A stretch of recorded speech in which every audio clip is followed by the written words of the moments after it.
Hi, it's Steve. Today we'd like to show you how to change a door spring on your dishwasher. It's a really easy repair. Let me show you how we do it. Now to do this repair, we will need to pull the dishwasher at least part way out of your cabinets. First thing we'll need to do is to disconnect power to the dishwasher.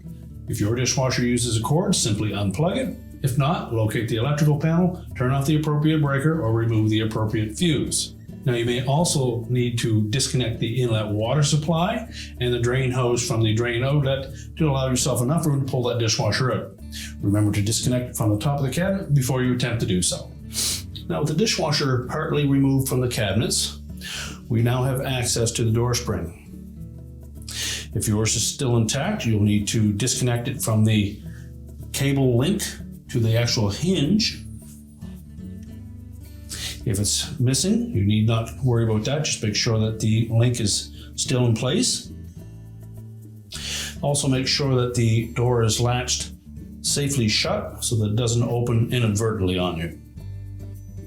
So if the spring is still intact, you'll need to release it from that link. Simply stretch the spring, unhook it from the link. Take note of where the spring is located on the back of the frame.